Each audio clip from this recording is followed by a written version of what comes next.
السلام عليكم ورحمة الله وبركاته.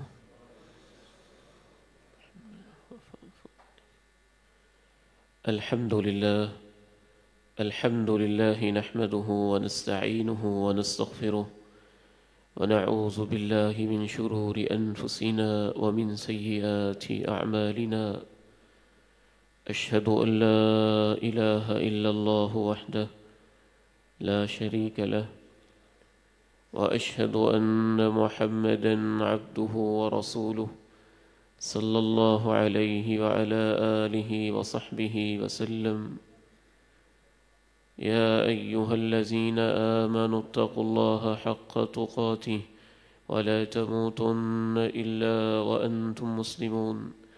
يا أيها الناس اتقوا ربكم الذي خلقكم من نفس واحدة وخلق منها زوجها وبث منهما رجالا كثيرا ونساء، واتقوا الله الذي تساءلون به والأرحام إن الله كان عليكم رقيبا. يا أيها الذين آمنوا اتقوا الله وقولوا قولا سديدا يصلح لكم أعمالكم ويغفر لكم ذنوبكم، ومن يطع الله ورسوله فقد فاز فوزا عظيما. اللهم صل على محمد وعلى آل محمد كما صليت على إبراهيم وعلى آل إبراهيم إنك حميد مجيد. اللهم بارك على محمد وعلى آل محمد كما باركت على إبراهيم وعلى آل إبراهيم إنك حميد مجيد. رب اشرح لي صدري ويسر لي أمري واحلل عقدة من لساني يفقه قولي. اللهم انفعني بما علمتني وعلمني ما ينفعني وزدني علما. اللهم طهر قلبي من النفاق وعملي من الرياء ولساني من الكذب وعيني من الخيانة، فإنك تعلم خائنة الأعين وما تخفي الصدور. أما بعد، فإن خير الحديث كتاب الله، وخير الهدي هدي محمد صلى الله عليه وسلم، وشر الأمور محدثاتها، وكل محدثة بدعة، وكل بدعة ضلالة، وكل ضلالة في النار. أعوذ بالله السميع العليم من الشيطان الرجيم من همزه ونفخه ونفثه. بسم الله الرحمن الرحيم. نبئ عبادي أني أنا الغفور الرحيم وأن عذابي هو العذاب الأليم.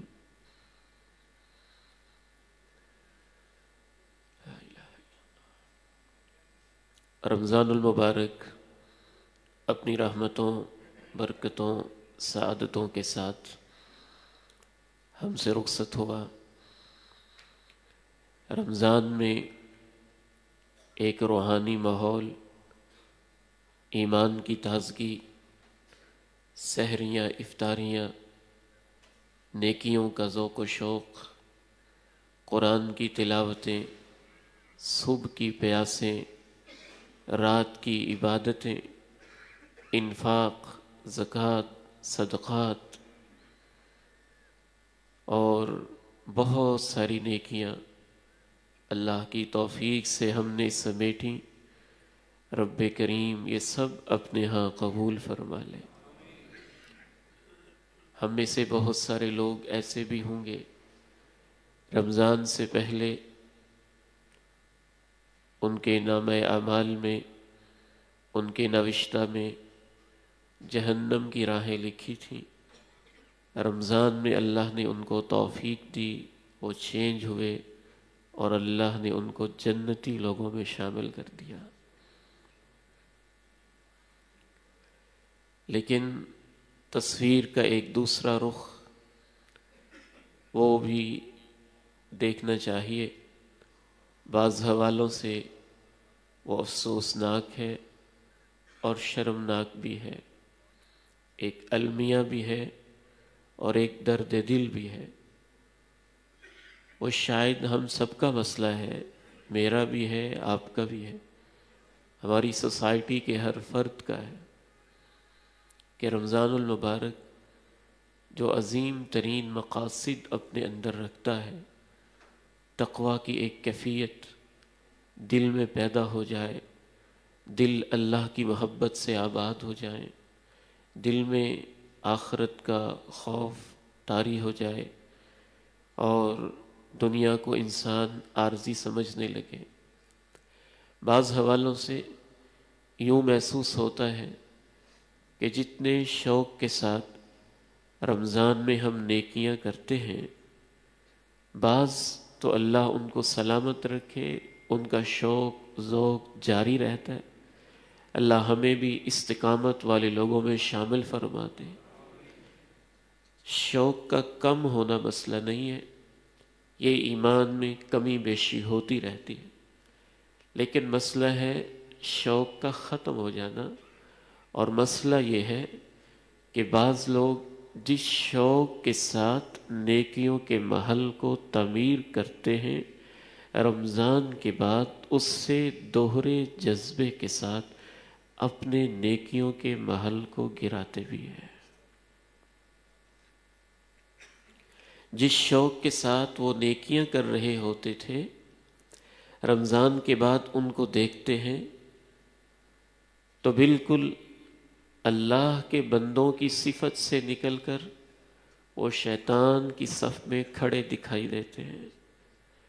کبھی کبھی تو ایسے بھی عجوبے، ایسے نمونے اور ایسے کیریکٹر معاشرے کے اندر دکھائی دیتے ہیں کہ انسان حیران رہ جاتا ہے کہ یہ وہی شخص ہے جو رمضان میں رو رو کے دعائیں مانگا کرتا تھا، یہ وہی شخص ہے جو اس قدر اچھے انداز سے صدقہ و خیرات کرتا تھا۔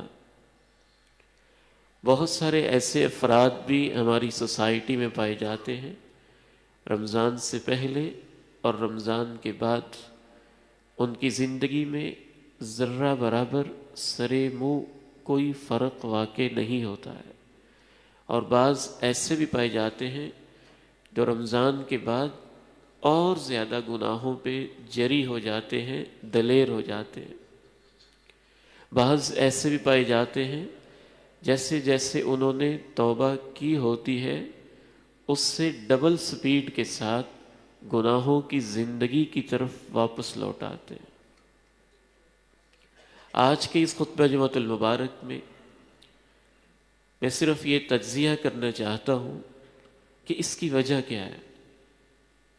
ہمارے معاشرے میں رمضان وہ ایک صالح، روحانی، ایمانی، اخلاقی، سماجی، معاشرتی جو ہمارے اندر خوبصورت چینج لانا چاہتا ہے، وہ آ کیوں نہیں پاتی ہے، یا وقتی ہوتی ہے اور ختم کیوں ہو جاتی۔ یہ میں دوبارہ عرض کر دوں کہ کبھی نیکیوں کا شوق کم ہو، کبھی زیادہ ہو، یہ تو ہوتا ہے، یہ انسانی فطرت ہے کہ ایک ڈگر پہ وہ ہمیشہ برقرار نہیں رہ سکتا ہے، اور یہ چیز قابل اعتراض نہیں ہے۔ ساعتاً و ساعہ، کبھی ایمان کی کیفیت کیا ہوتی ہے، کبھی ایمان کی کیفیت کیا ہوتی ہے۔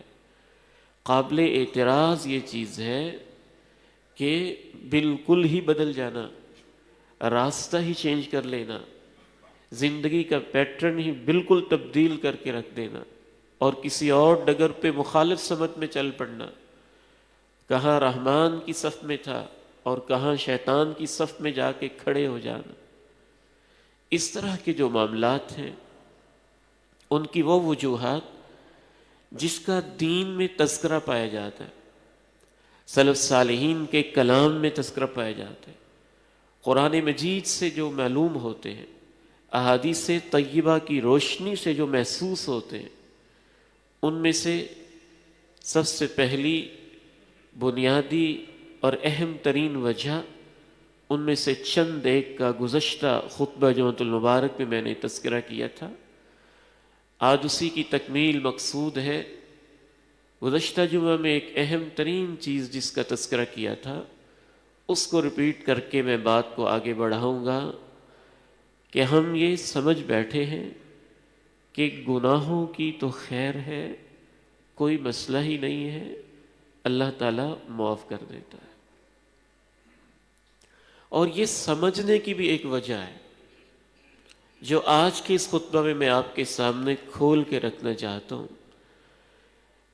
ہم احادیث سنتے ہیں کہ رسول اللہ صلی اللہ علیہ وسلم نے ارشاد فرمایا، من صام رمضان ایمانا واحتسابا، جو ایمان و احتساب کے ساتھ رمضان کے روزے رکھے اس کی زندگی کے سابقہ سب گناہ معاف کر دیے جاتے۔ یہ حدیث ہے، ہمارا اس پہ ایمان ہے۔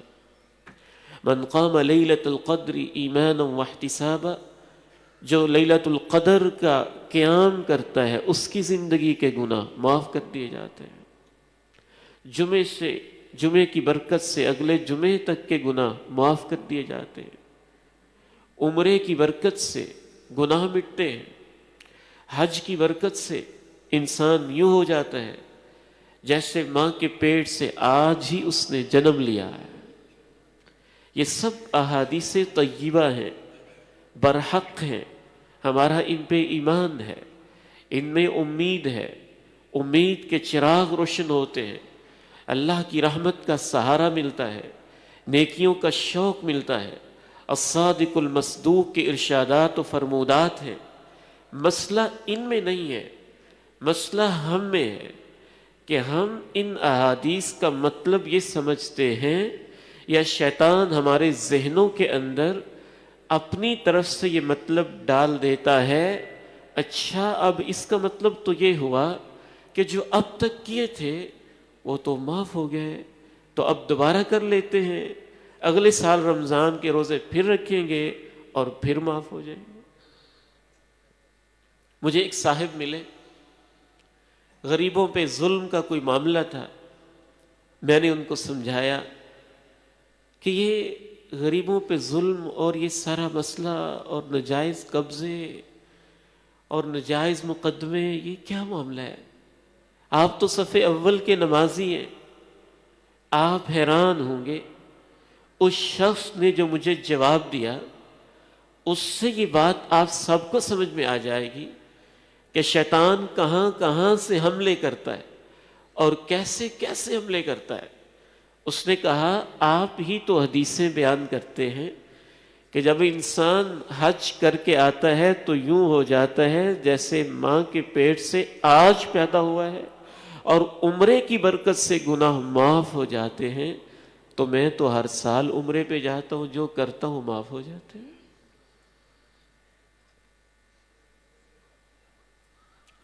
اب یہ مسئلہ ہے۔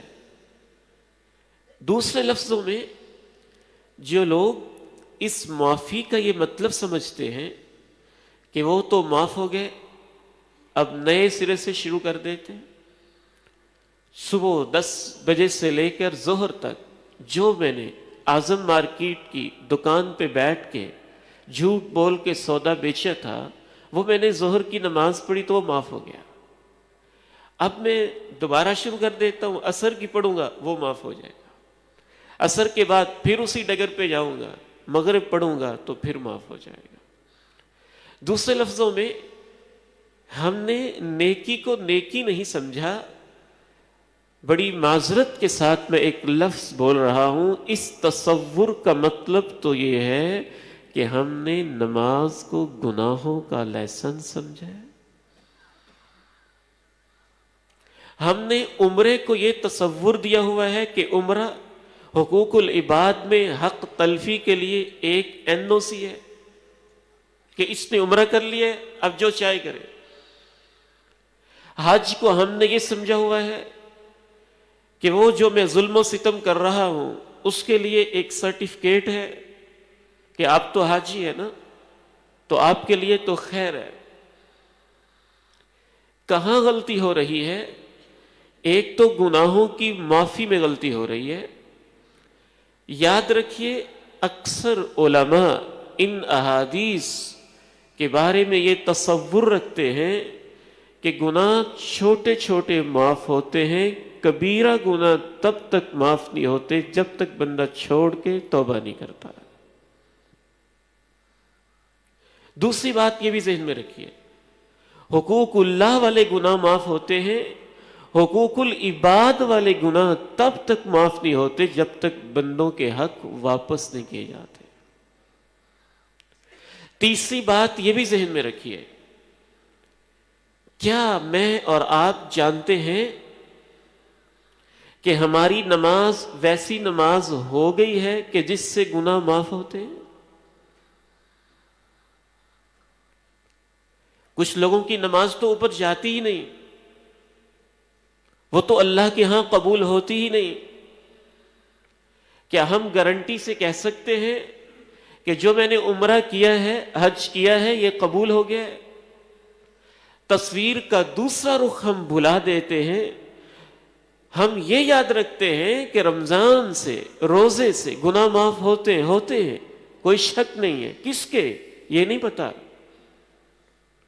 میرا روزہ وہ تھا، ایسا عظیم روزہ تھا جس میں نے روزے کے آداب کا خیال رکھا، اصولوں کا خیال رکھا، نگاہوں کی حفاظت کی، زبان کی حفاظت کی، میں نے روزے کی حقیقت کو پایا اور میرا روزہ اس لیول پہ پہنچا کہ اس سے گناہ معاف ہو جائیں۔ کیونکہ کچھ روزہ دار تو وہ بھی ہوتے ہیں کہ اللہ کے پیارے نبی علیہ السلام نے فرمایا کہ اس کو روزے میں بھوک اور پیاس کے سوا کچھ ملتا ہی نہیں۔ کچھ نمازیں ایسی بھی ہوتی ہیں کہ بجائے اس کے کہ ان کو ڈگری ملے، بالکل ایسے ہی جیسے ایک بندہ یہ سمجھے کہ میں ایگزامینیشن ہال میں بیٹھا تھا، 3 گھنٹے تو میں نے لگائے تھے، تو اس کا مطلب ڈیفینیٹلی کیا یہ ہے کہ وہ سارے ہی پاس ہیں؟ آنسر شیٹ سب کے پاس ہے، 3 گھنٹے سب کے پاس ہیں، ہال ایک ہے، پیپر بھی ایک ہے، ڈگری بھی ایک ہے، لیکن کیا بیٹھنے والے سب کا ریزلٹ ایک ہے؟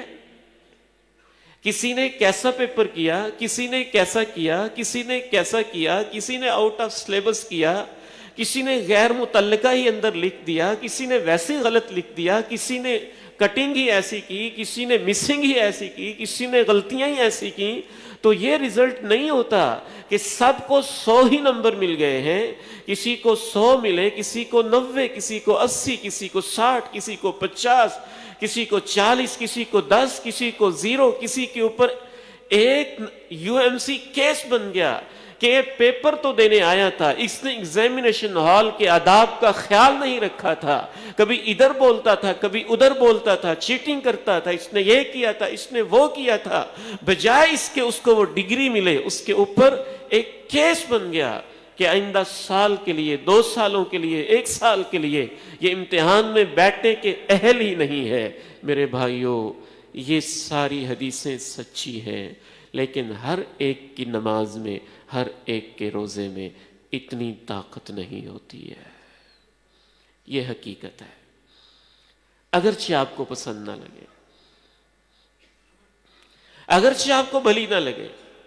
رسول اللہ صلی اللہ علیہ وسلم ارشاد فرماتے ہیں، ان العبد لیصلی، آدمی نماز پڑھتا ہے، ولا یکتب له من صلاته، اپنی نماز میں سے جو اس کے لیے لکھا جاتا ہے وہ کتنا لکھا جاتا ہے؟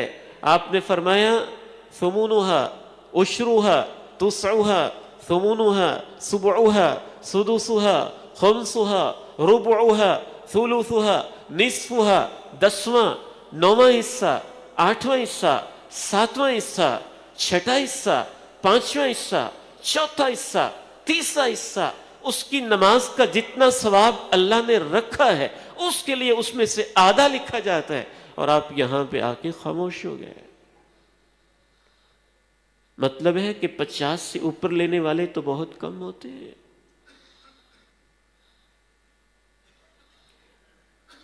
کیا میں اگر اپنی نماز کا جائزہ لوں تو مجھے تو یوں محسوس ہوتا ہے کہ شاید ہی زندگی کی کوئی ایسی نماز ہو، وہ والی ہو جس میں نماز کے سارے ثواب مل جاتے ہوں اور میرے دل کی وہی کیفیت ہو جو اللہ نے اپنے قرآن میں بیان کی ہے۔ وہ اہل ایمان کامیاب ہے جن کی نمازوں میں خشوع ہوتا ہے، یعنی ان کے دل کی توجہ اللہ کی طرف ہوتی ہے۔ حج کا بہت ثواب ہے لیکن سب کے لیے نہیں، کیس ٹو کیس علیحدہ معاملہ ہے۔ کچھ ایسے بھی ہیں حج کر رہے ہوتے ہیں، بیت اللہ کے چکر لگائے ہوتے ہیں اور ان کے بال پراگندہ اور بکھرے ہوئے ہوتے ہیں، یوں انہوں نے ہاتھ اٹھائے ہوتے ہیں اور وہ دعا کرتے ہیں، یا ربی یا ربی، اے میرے رب اے میرے رب اے میرے رب، اور اوپر سے جواب آتا ہے تیرا کھانا حرام کا ہے، پینا حرام کا ہے، غذا حرام کی ہے، میں تیری کیسے سن لوں؟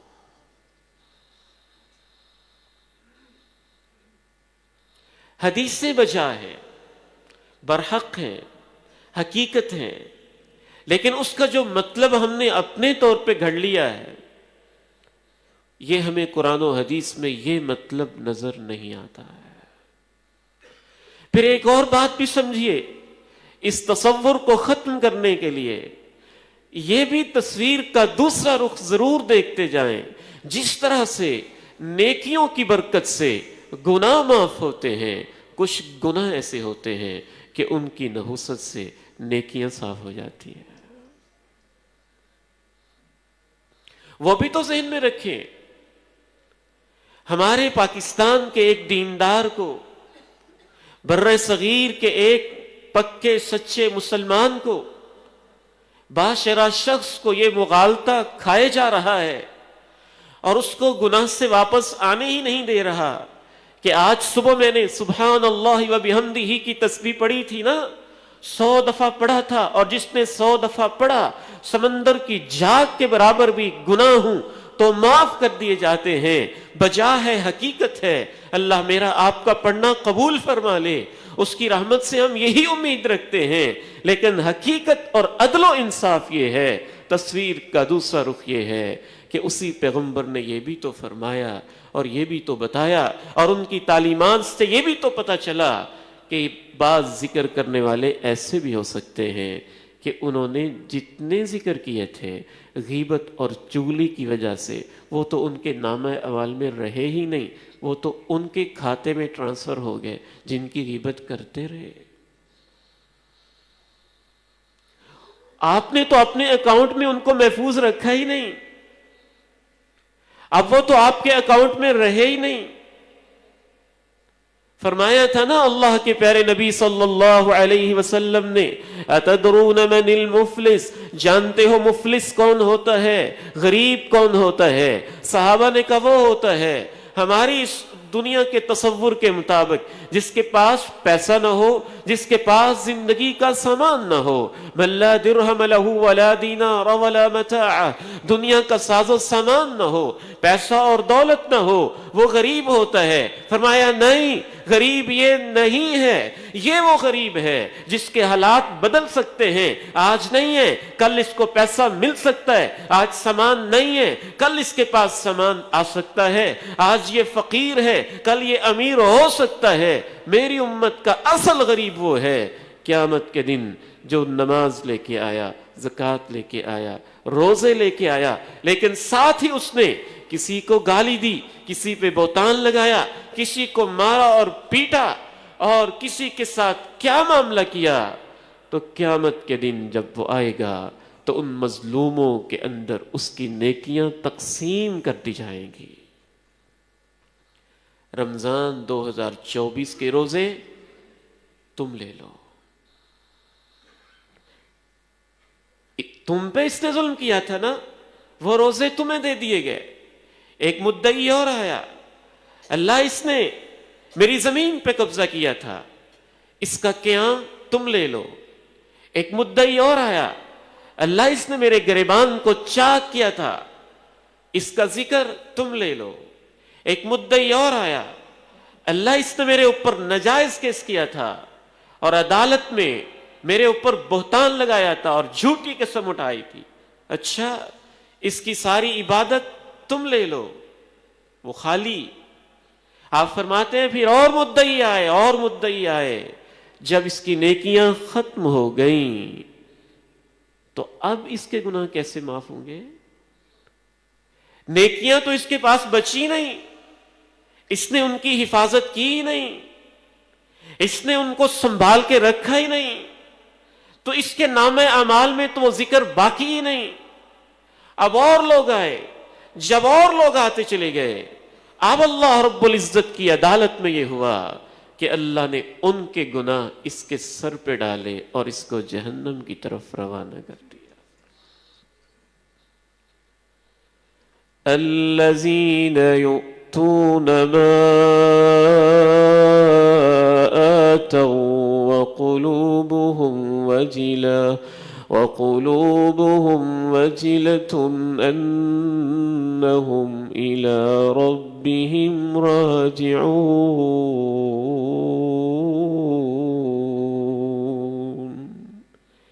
ایمان والے وہ ہوتے ہیں کہ اللہ کی راہ میں جب صدقہ و خیرات کر رہے ہوتے ہیں تو وہ یہ نہیں کہہ رہے ہوتے ہم نے اتنا صدقہ کیا ہے نا تو کوئی بات نہیں، کوئی 10 لاکھ سود بھی لے لا تو کیا فرق پڑے گا، یہ صدقے سے معاف ہو جائے گا۔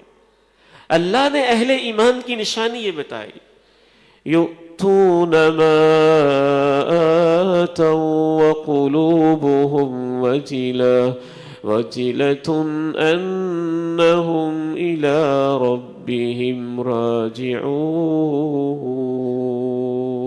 ان کے دل کانپ رہے ہوتے ہیں کہ اللہ کے پاس جانا ہے، پتہ نہیں یہ قبول لکھا ہوگا کہ مردود لکھا ہوگا۔ ماں جی عائشہ نے اللہ کے پیارے نبی سے پوچھا، یہ جو آیت میں آتا ہے کہ اللہ کی راہ میں صدقہ کرتے ہیں اور ڈرتے ہیں، یہ وہ لوگ ہیں جو زنا کرتے ہیں، چوری کرتے ہیں اور پھر صدقہ کرتے ہیں؟ فرمایا عائشہ یہ وہ نہیں ہے، یہ وہ نہیں ہے، انہوں نے برائیاں نہیں کی ہوتی، لیکن ان کے دلوں میں اللہ کا جلال ایسا ہے، اللہ کی عظمت ایسی ہے، اللہ کی شان ایسی ہے، اللہ کا مقام ایسا ہے، یہ جانتے ہیں اللہ غنی ہے، میرے صدقے کا محتاج نہیں ہے، ڈرتے ہیں بڑا بادشاہ ہے، ادب کے مطابق ہوا ہے کہ نہیں، قبول ہوگا کہ نہیں۔ میں ایک جملہ عرض کرنا چاہتا ہوں، شاید کچھ میرے نوجوان بیٹوں کو اچھا نہ لگے، ہم تو اپنی نیکیوں پہ اتنا فخر اور غرور کرتے کہ ہم اپنے آپ کو ایک نیکی کرنے کے بعد سرٹیفائیڈ سمجھ لیتے ہیں، یہ تو قبول ہی قبول ہے، یہ تو ہو ہی نہیں سکتا کہ قبول نہ ہو۔ اور یہاں جناب ابراہیم علیہ السلام کو اللہ نے حکم کیا، ابراہیم میرا گھر بناؤ، بیٹے کو ساتھ لگاؤ، مکہ میں بناؤ، بیت اللہ کی عمارت کھڑی کرو۔ اور ابراہیم بھی وہ ہے، باپ بھی چھوڑا ہے، گھر بھی چھوڑا ہے، بچے بھی چھوڑے ہیں، سب کچھ قربان کیا ہے، رب کا پیغمبر ہے، اور جب گھر مکمل ہو جاتا ہے تو ابراہیم کو سب سے پہلی فکر ہوتی ہے، ربنا تقبل منا انك انت السمیع العلیم۔ اے اللہ تو قبول کر لے، قبول کر لینا، تو سننے والا ہے، تو جاننے والا ہے۔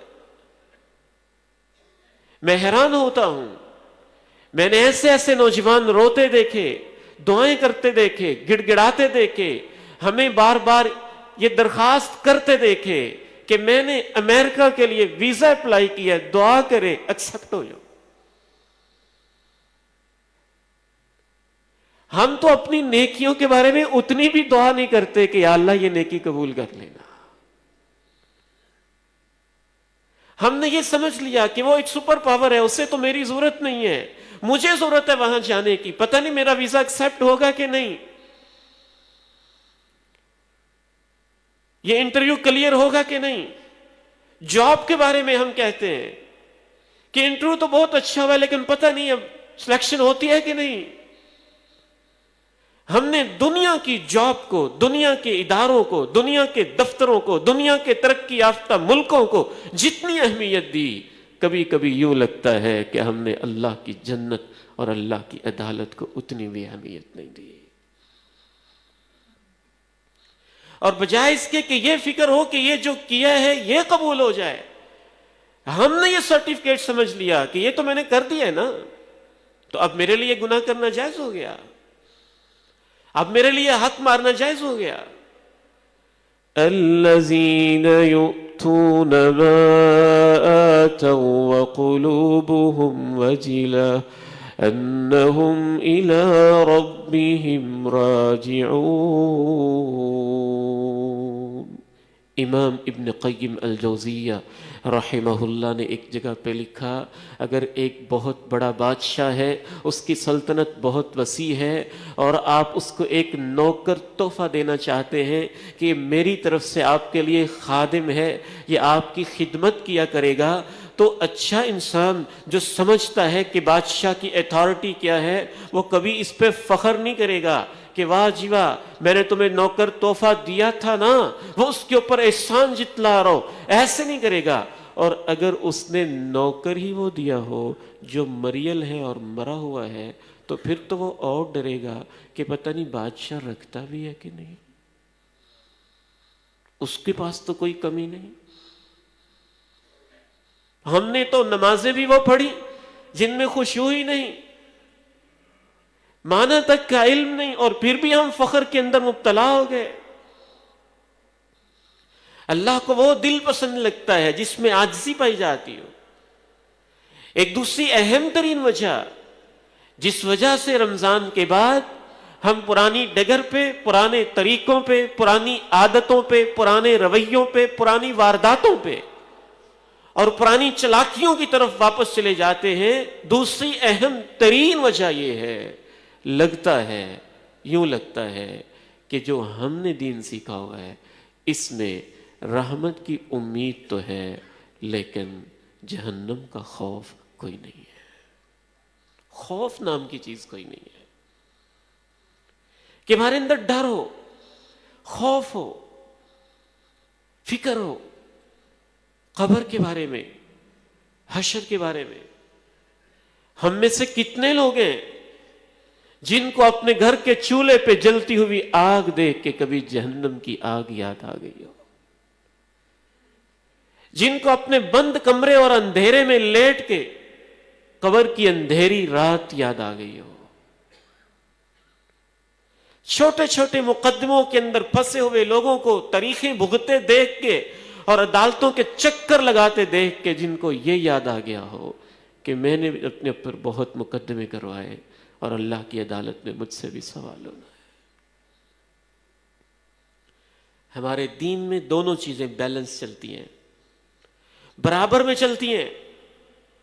اگر رحمت کی امید اتنی غالب ہو جائے کہ خوف ختم ہو جائے تو انسان فاسق اور فاجر بد کردار ہو جاتا ہے، اور اگر خوف اتنا غالب آ جائے کہ امید ختم ہو جائے تو انسان مایوس ہو جاتا ہے، مایوسی کی دلدل میں چلا جاتا ہے۔ ایمان اس چیز کا نام ہے، ادھر امید ہو ساتھ ہی خوف ہو، ادھر امید ہو ساتھ ہی خوف ہو۔ اللہ نے اہل ایمان کی یہ دونوں صفتیں ایک جگہ پہ نہیں 20 آیتوں کے اندر بیان کی۔ تہجد گزار بندے کیسے تہجد پڑھتے ہیں اللہ کے قرآن سے سن لیں۔ تتجافى جنوبهم عن المضاجع يدعون ربهم خوفا وطمعا ومما رزقناهم ينفقون فلا تعلم نفس ما أخفي لهم من قرة أعين جزاء بما كانوا يعملون أفمن كان مؤمنا كمن كان فاسقا لا يستوون۔ وہ رات کو لیٹتے ہیں، اٹھ پڑتے ہیں اور ان کے پہلو اپنے بستروں سے جدا ہو جاتے ہیں۔ یدعون ربہم، اپنے رب سے دعائیں کرنے لگتے ہیں، خوفاً، ڈر کے مارے، وطمعاً، اور شوق لے کر۔ يدعون ربهم خوفا وطمعا ومما رزقناهم ينفقون. دن شروع ہوتا ہے تو ہمارے دیے ہوئے رزق میں سے خرچ کرتے رہتے ہیں. کسی کو نہیں پتا ہے کہ اللہ نے ان کی آنکھوں کو ٹھنڈا کرنے کے لیے جنت میں ان کے لیے کیا انتظام کیا ہوا ہے. یہ صلہ ہے ان کی محنتوں کا. کیا بھلا وہ شخص جو بد کردار اور فاسق ہے اور وہ شخص جو ایمان اور یقین والا ہے، ان کا انجام برابر اور ایک جیسا ہو سکتا ہے؟ یہ سورہ سجدہ کی آیات ہے. کیا خوبصورت آیات ہے، اور کس انداز کے اندر اللہ نے اہل ایمان کا نقشہ کھینچا ہے. جنتی جنت میں بیٹھے ہیں، گپ شپ کر رہے ہیں، اور آپس میں گپ شپ کرتے ہوئے جنت کی نعمتوں کو انجوائے کرتے ہوئے کیا کہہ رہے ہیں؟ یہ آج جنت میں ہم اس وجہ سے پہنچے ہیں کہ جب ہم دنیا میں ہوتے تھے، گھر والوں میں ہوتے تھے، تو ہم ڈرتے رہتے تھے. فَمَنَّ اللَّهُ عَلَيْنَا وَوَقَانَا عَذَابَ السَّمُومِ. آج اس ڈر کی وجہ سے اللہ نے ہمیں ہمارے اوپر احسان کیا اور جہنم کی لو سے ہمیں محفوظ کر لیا ہے. جنتی جنت میں جائیں گے تو کیا کہیں گے؟ الحمد للہ الذی اذهب عنا الحزن وأحلنا دار المقامہ. اس اللہ کا شکر ہے جس نے ہمارے سارے غم ختم کر دیے. اس کی تفسیر میں مفسرین لکھتے ہیں یہ کون سے غم تھے جو ختم ہو گئے؟ غم کہیں جہنم سہنی نہ پڑے، کہیں قبر کا عذاب نہ ہو جائے، کہیں پل صراط پہ پکڑے نہ جائیں. وہ جنت میں پہنچنے تک ڈر رہے ہوں گے، جب پہنچ جائیں گے کہیں گے اللہ تیرا شکر ہے تو نے ہمارے سارے ہی غم ختم کر دیے.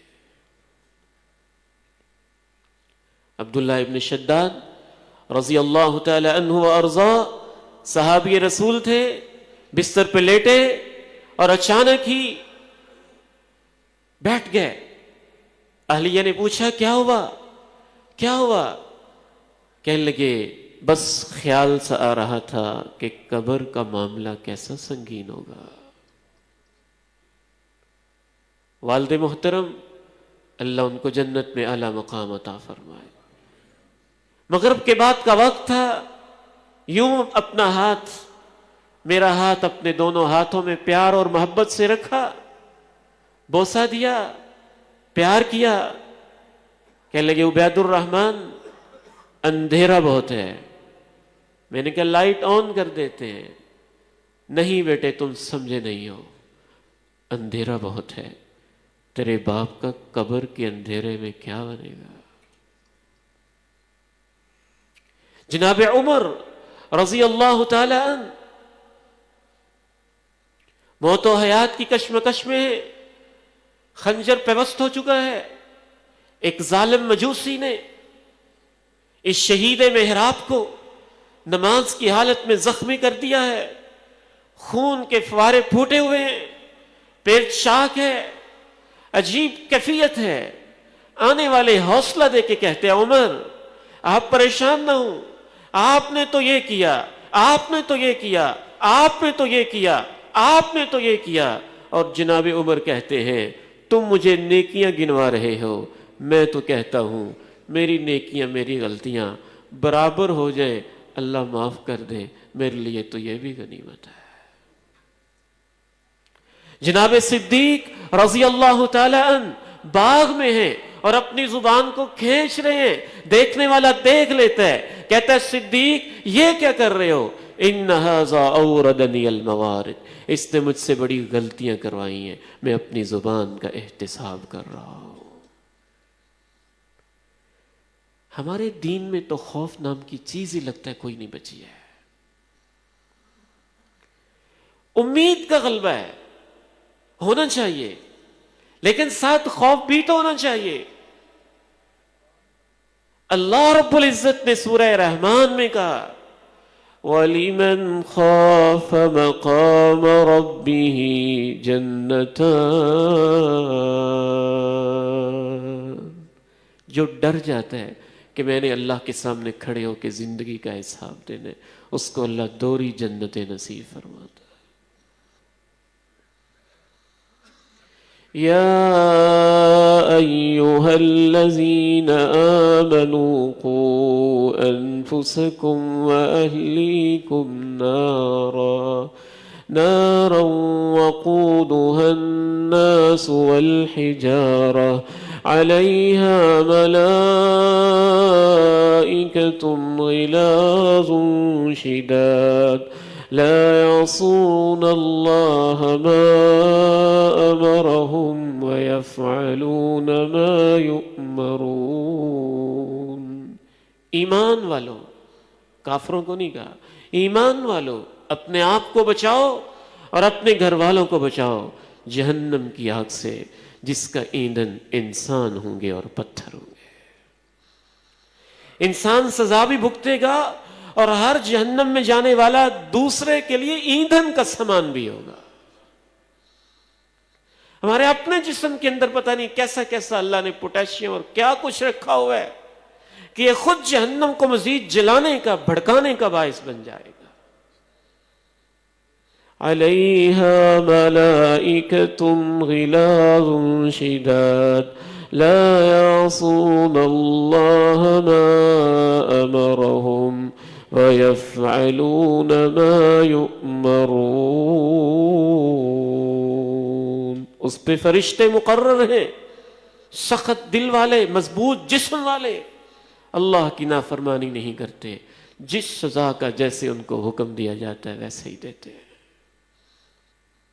یہ صحابی رسول ہے، روئی جا رہے، لوگ ان سے پوچھتے ہیں کیا ہوا، کیوں رو رہے ہیں؟ قلت الزاد وبعد السفر، کہتے ہیں آخرت کا سفر لمبا ہے اور سامان تھوڑا ہے۔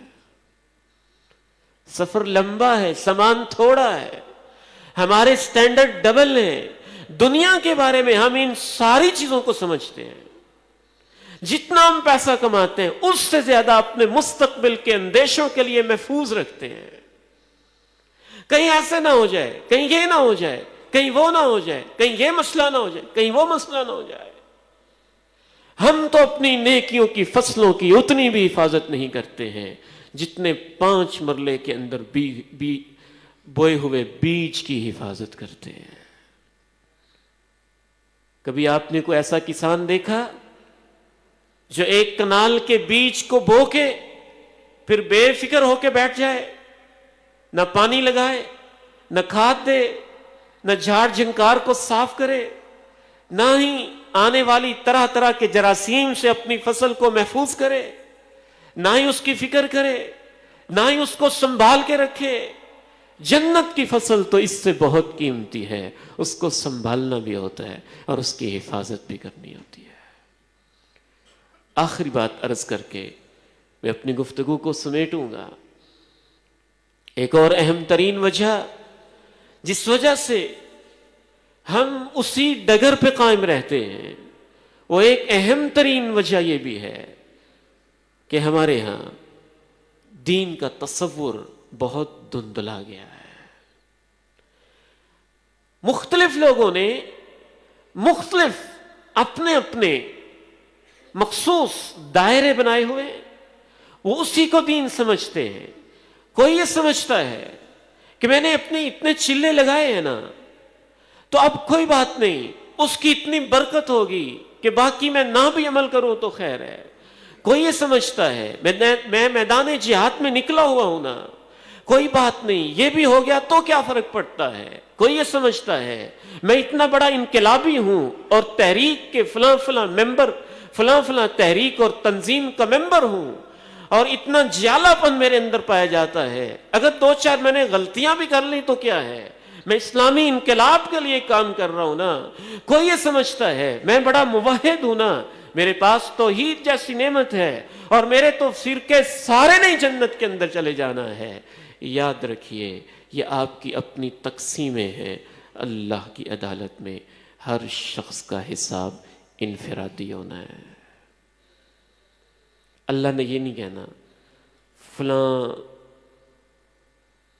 گروہ آ جائے اور اکٹھا جنت میں چلا جائے، فلاں گروپ آ جائے اور اکٹھا جنت میں چلا جائے۔ اللہ کے پیارے نبی علیہ الصلوۃ والسلام اپنے صحابہ کے سامنے کہتے ہیں اتقوا النار، بچ جاؤ جہنم کی آگ سے۔ اور اللہ کے پیارے نبی علیہ السلام کا انداز بھی کیسا نرالا تھا، فَأَشَاهَ بِوَجْهِهِ، صحیح بخاری کے الفاظ ہیں، اور آپ اپنے چہرے کو ایسے پھیر لیتے ہیں جیسے آپ جہنم کے شعلے دیکھ رہے ہو۔ پھر کہتے ہیں بچاؤ اپنے آپ کو، پھر چہرے مبارک پھیر لیتے ہیں، پھر کہتے ہیں بچاؤ اپنے آپ کو، وَلَوْ بِشِقِّ التَّمْرَةِ، کھجور کا آدھا ٹکڑا بھی دے کے بچ سکتے ہو تو بچو، یہ نہیں دے سکتے ہو تو اچھی باتیں کہہ کے اپنے آپ کو جہنم سے بچانے کا انتظام کرو۔ بیلنس نہیں ہے، دین کے تصور میں توازن نہیں ہے۔ اللہ کے نبی علیہ السلام نے جو ہمیں دین دیا ہے اس میں توازن پایا جاتا ہے۔ نماز کے وقت پہ نماز ہے، جہاد کے وقت پہ جہاد ہے، تبلیغ کے وقت پہ تبلیغ ہے، ذکر کے وقت پہ ذکر ہے، کاروبار کے وقت پہ کاروبار ہے۔ ماں کا ماں کو حق دیا جاتا ہے، باپ کا مقام باپ کو دیا جاتا ہے، بیٹوں کا مقام بیٹوں کو دیا جاتا ہے، بیٹیوں کا مقام ان کو دیا جاتا ہے، بیوی کو بیوی کی جگہ پہ رکھا جاتا ہے، اللہ کے حقوق اللہ کے حوالے کیے جاتے ہیں، اللہ کے بندوں کے حقوق ان کو دیے جاتے ہیں۔ جس میں توازن نہیں ہے وہ دین اسلام کی تعلیم نہیں ہے۔ آپ علیہ الصلوۃ والسلام نے فرمایا اے میرے امتی عبداللہ بن عمر، مجھے پتا چلا ہے کہ تم ساری رات عبادت ہی کرتے رہتے ہو، سوتے نہیں ہو، یہاں تک کہا دوسرا نہیں ہے، اس کا اپنا جسم ہے، کہا ان لعینک علیک حقا، ساری رات نہ جاگا کرو، تیری آنکھ کا بھی تیرے اوپر حق ہے، یعنی اپنے جسم کا بھی حق ہے۔ جائے کہ ہم دوسرے کے بارے میں سوچیں تو میں چونکہ یہ دین کا نیک کام کرتا ہوں، میں نے اس کا حق کھا بھی لیا تو کیا ہو گیا؟ یعنی دین کا نیک کام اس لیے کرتے ہیں کہ آپ دوسروں کا حق کھائیں، آپ صدقہ و خیرات اس لیے کرتے ہیں کہ آپ کے سود کو جسٹیفیکیشن مل جائے، آپ فلاں خیر کا کام اس لیے کرتے ہیں کہ آپ ظلم جاری رکھیں۔ یہاں تک آپ نے کہا ان لزوجک علیک حقا، تیری بیوی کا تیرے اوپر حق ہے، ولجسدک علیک حقا، تیرے جسم کا تیرے اوپر حق ہے۔ پھر یہاں تک فرمایا لزورک علیک حقا، تیرے مہمان کا تیرے اوپر حق ہے، لربک علیک حقا، تیرے رب کا تیرے اوپر حق ہے۔ اگر تو میرا امتی ہے فآت کل ذی حق حقہ، ہر حق والے کو حق دے دے، ہر حق والے کو حق دے دے۔ میں بڑی معذرت سے کہنا چاہوں گا اللہ کے پیغمبر کی تربیت کا یہ انداز نہیں تھا۔ تو میری تنظیم میں ہے نا اس لیے جو مرضی کر لے، تو میرے فرقے میں ہے نا اس لیے جو مرضی کر لے، تو میرا مرید ہے نا اس لیے جو مرضی کر لے۔ اللہ کے پیغمبر تو صحابہ کی یہ تربیت کرتے تھے، شخص آپ کے ہاتھ پہ بیعت جہاد کے لیے آتا ہے اور کہتا ہے کہ میں اپنے والدین کو روتا چھوڑ کے آ گیا ہوں، آپ فرماتے ہیں واپس چلا جا، پہلے اپنے والدین کو راضی تو کر۔ دین میں توازن ہے، حسن ہے، اعتدال ہے اور پوری تعلیمات ہے، اور ان سب کے اوپر اپنی اپنی استطاعت کے مطابق عمل کرنا ہے۔ اللہ سے دعا ہے اللہ مجھے اور آپ کو عمل کی توفیق نصیب فرمائے اور اپنی نیکیوں کی حفاظت کی توفیق نصیب فرمائے۔ وآخر دعوانا الحمد للہ رب العالمین۔